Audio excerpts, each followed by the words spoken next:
အားလုံးမင်္ဂလာပါဒီနေ့ဗီဒီယိုလေးကတော့ Redmi Note 12 Pro series ထဲမှာကင်မရာအကျဉ်းစားတက်ဆင်ထားတဲ့200 megapixel နဲ့ Note 12 Pro Plus လေးကို unboxing လုပ်ပြီးကြည့်လိုက်ရအောင်ပါ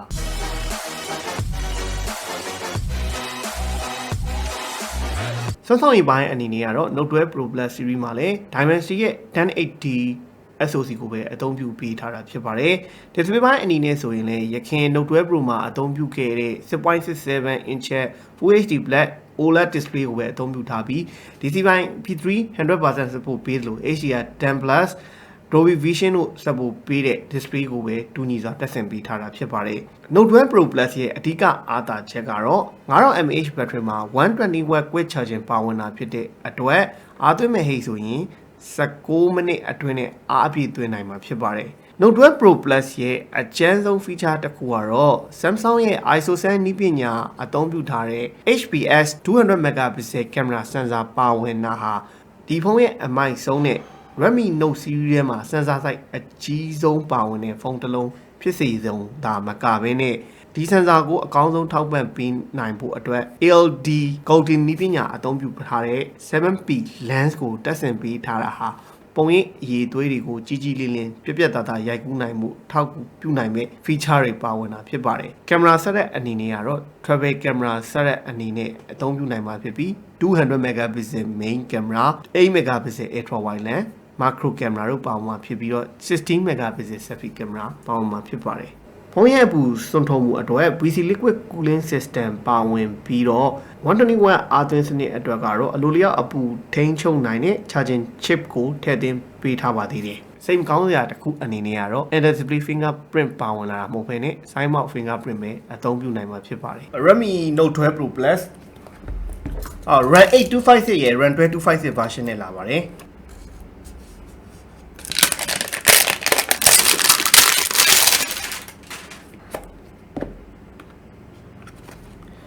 ကျွန်တော်အရင်ဆုံးပါလဲကြည့်လိုက်မယ်နော်ပုံမှန်တိုင်း user guide ပါပါမယ် 0.9 လောက်ထူရှိတဲ့ silicone အကြည့်ပါပါမယ် screen injector ပါပါမယ်နောက်ထပ်ကဖုန်းခဏထားလိုက်မယ်နော် 120W quick charging ပါပါမယ် type C ကျူပါပါမယ်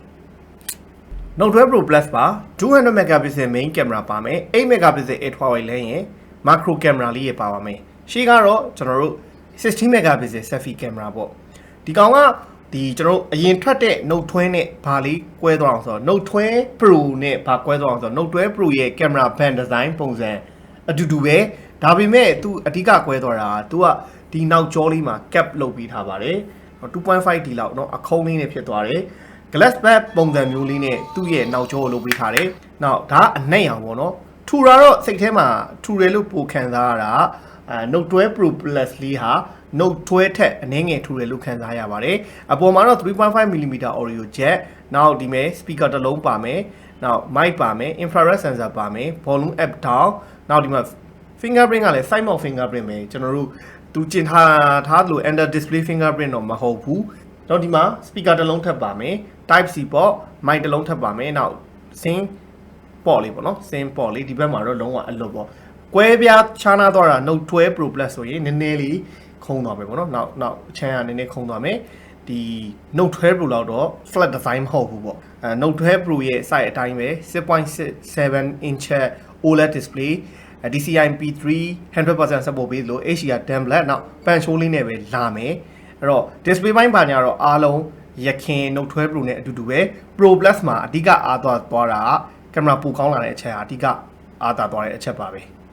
ဒီဇိုင်းလေးတော့မစိုးသလောက်လေးနည်းနည်းလေးကွဲတယ်နောက်ချင်းနေပါစေတွေကအတူတူလောက်ပဲထင်နေတယ်ကျွန်တော်ဒီကောင်လေးနဲ့တစ်ချက်ကြည့်လိုက်အောင်ရှင်းမျက်နှာပြင်ဒီဇိုင်းကတော့ရခင် Note 12 Pro နဲ့အတူတူပါပဲเนาะဒါရှင်းကြည့်လိုက်တာဘယ်ဇယ်တွေချင်းနေအားလုံးဟာအထူအပါ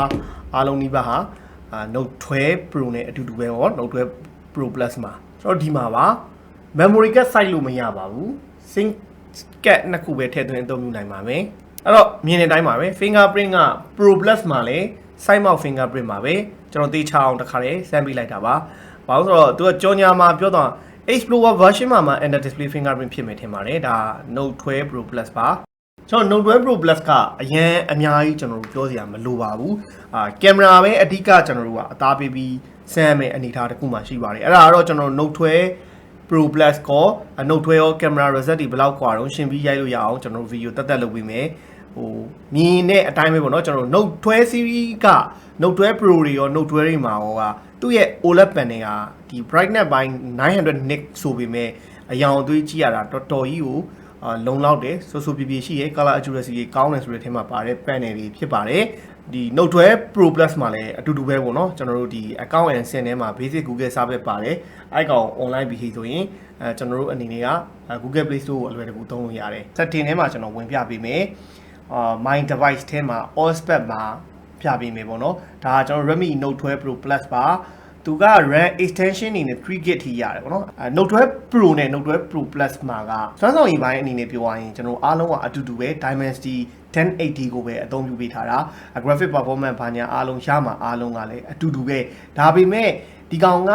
ဒီ Note 12 Pro Plus မှာကျွန်တော်ရှိမှပြခဲ့တယ်လို့ပေါ့နော်ဘာကွာသွားတာလဲဟေးဆိုတော့200 megapixel ပါလာတဲ့ဒီကောင်ကပိုကောင်းတာရယ်200 megapixel ဖြစ်တာနဲ့အညီကျွန်တော် camera band လေးက Note 12 Pro ထက်နည်းနည်းပိုထွက်မယ်နောက် design အသားနာမှာ cap လေးဖြစ်သွားမယ်ပေါ့ဒီမဲ့ကျွန်တော်အရင်ထူတယ်မထင်အောင်ဘေးအနားသားလေးကိုသူကခုံပေးထားတာထူတာကဒီကောင်ရဲ့အထူက 9mm ရှိရဆိုတော့ Note 12 Pro တဲ့ပိုထူတယ်ပေါ့ Pro Plus မှာ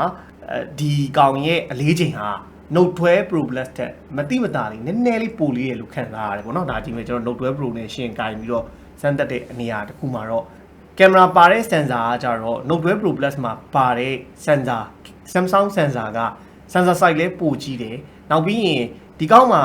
ပါတဲ့ဒီ lens တွေပေါ့နော်အဲ့200 megapixel ရှေ့မှာပါတဲ့ lens က 7p lens ဆိုပြီးတော့ကျွန်တော်တို့ဘာနဲ့သွားတူလို့ဆိုတော့ 69 Pro ဒီ 8256 version မှာပါတယ်လို့ပဲဒီပို့ပြီးတော့ပုံရိပ်တွေကိုကြီးကြီးလေးလေးရိုက်လို့ရအောင် lens အသေးလေး9ခုရှိမှခံထားတာရဲ့အဲ့မှာမှဒီအယောင် reflective မဖြစ်အောင် ALD နည်းပညာနဲ့ coding ပါဝင်တာတွေက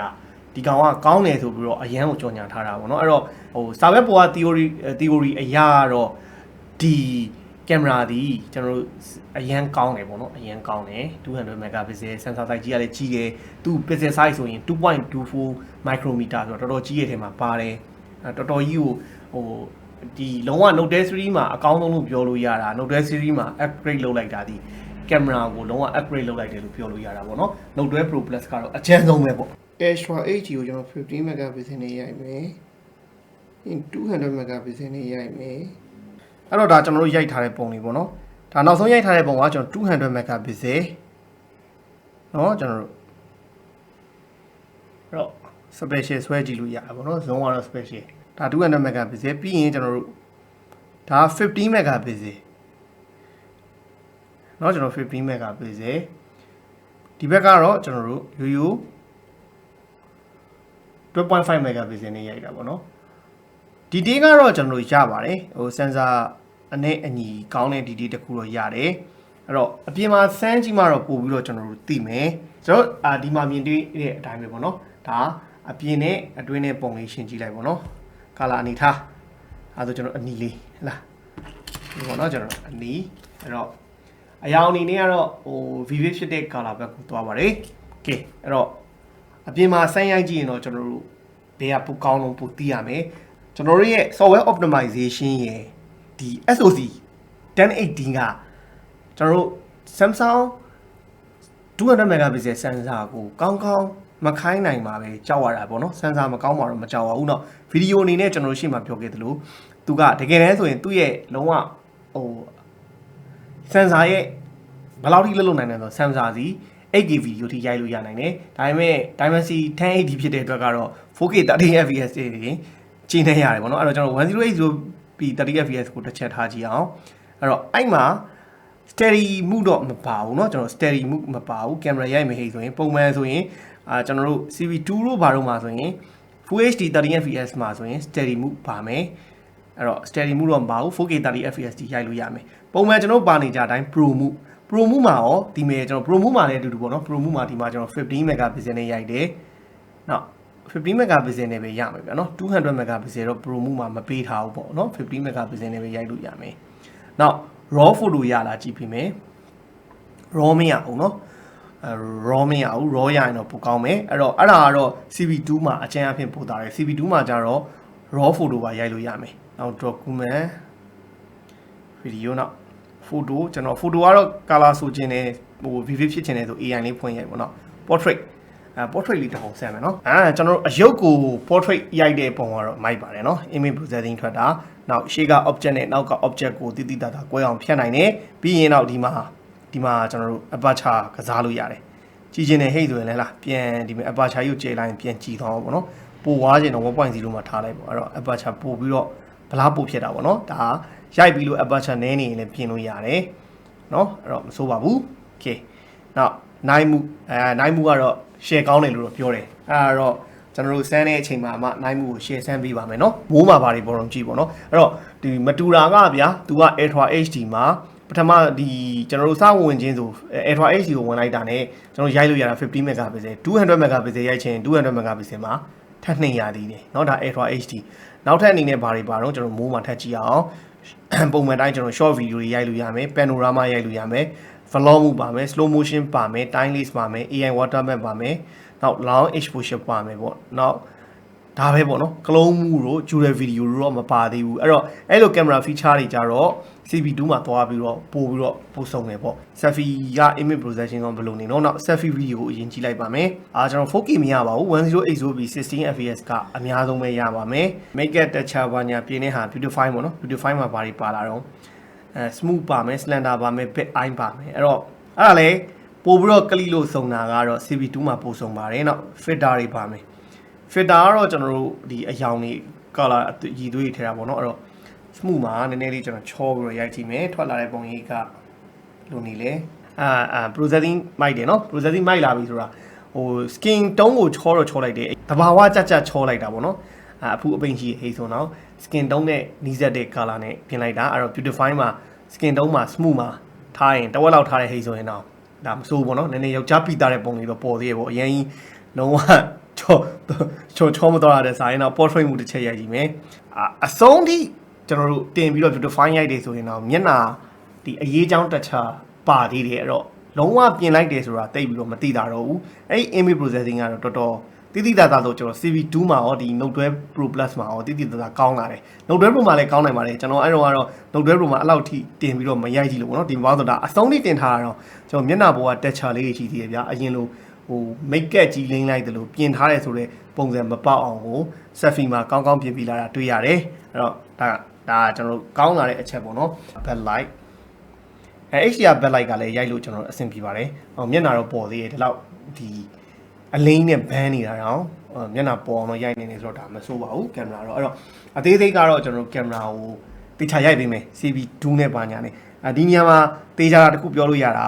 CB2 က camera feature တွေပိုစုံတယ်နောက်ရှေ့ selfie camera ရိုက်တဲ့နေရာမှာ CB2 ကပိုကောင်းတယ်အဲ့တော့ညာပိုင်းရိုက်တဲ့ night move တို့နောက် IMX766 နဲ့ဒီ Samsung ရဲ့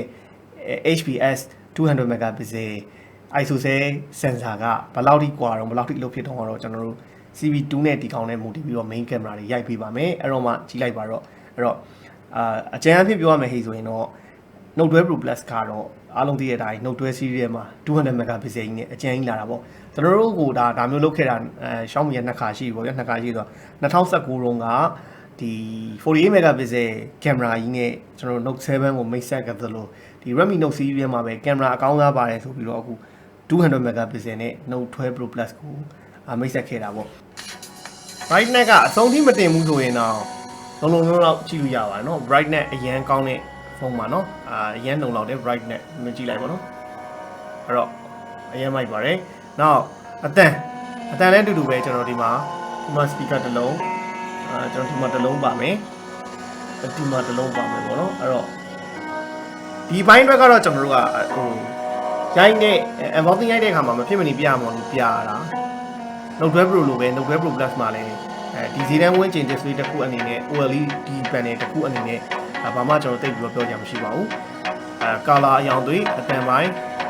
လုံလောက်တဲ့အနေအထားမှာရှိပါတယ်ပေါ့နော်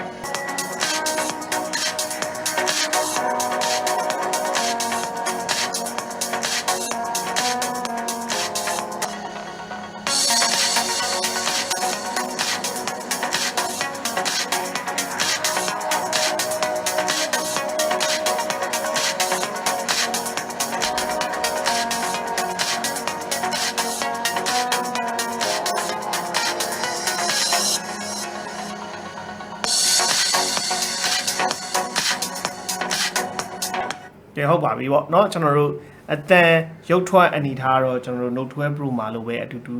အားလုံးမြင်တွေ့ခံစားရတဲ့အတိုင်းကောင်းပါတယ် Note 12 series မှာပါတဲ့ OLED panel တွေကသူဈေးတန်းတစ်ခုမှာ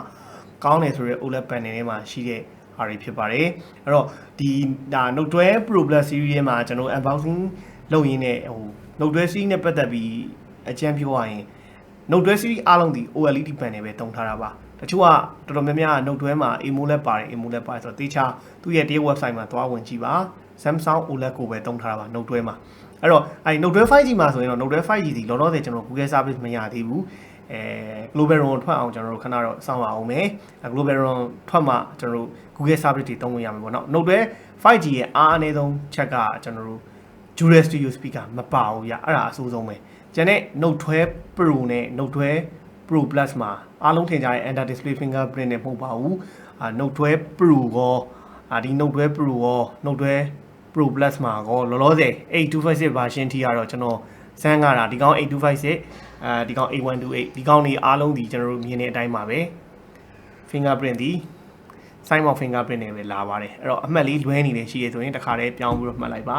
Note 12 Pro Plus 8256မှာတော့တေးကြတယ် sign of fingerprint တွေပဲလာတယ်ပေါ့တကယ်တမ်းတော့ဒီ Pro Plus version မှာတော့ under display fingerprint လေးပါလာရင်တော့ပို့ပြီးတော့ perfect ဖြစ်ပြီးပို့မိုက်တယ်ဒီ unboxing လုပ်ပြီးတော့ first impression မြင်တဲ့အနေနဲ့ပြောရမယ်ဟိန်ဆိုရင်တော့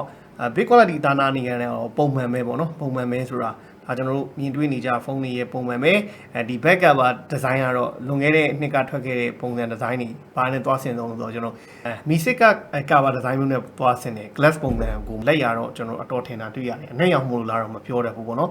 big quality အနေနဲ့ရန်ရိုးရှင်းပြီးတော့လှတယ်လို့တော့ခံစားရတယ်ပို့ထူတယ် Note 12 Pro series မှာဒီကောင်ပို့လေးသိန်းမှုပြောလို့ရတယ်အဓိကတော့ကျွန်တော်တို့ဒီ Note 12 Pro Plus ကိုဝယ်မဲ့သူတွေကဒီကင်မရာကြီးမှလုံးဝအသားပေးမယ်ဆိုတဲ့သူတွေဒီ200 megapixel ပါတဲ့ Note 12 Plus ထိတက်ပြီးတော့ဝယ်ပါကင်မရာ megapixel များများရိုက်ချင်တဲ့သူတွေဒီဒါ Note 12 Pro Plus ကရွေးချယ်စရာဖြစ်ပြီးတော့ကျန်တဲ့ performance ဘိုင်းဟလာ fingerprint ဆိုရင်လည်းအတူတူကြီးဗျာ sign of fingerprint ပါလာရင်အတူတူပဲဆိုတော့ Note 12 Pro နဲ့ကျင်းတဲ့နိုင်မယ်ဟေ့ဆိုလဲအဆင်ပြေတယ်ကိုဒေါသနဲ့ကို200 megapixel သုံးချင်တဲ့ဟေ့ဆိုရင်တော့ Note 12 Pro Plus တက်ပြီးတော့ဝယ်ပါလို့ပြောရင်းနဲ့ကျွန်တော်တို့ဒီနေ့ဗီဒီယိုလေးကိုဒီမှာလည်းဆုံးသက်ပါမယ်အားလုံးဘိုင်းမှာခင်ဗျာ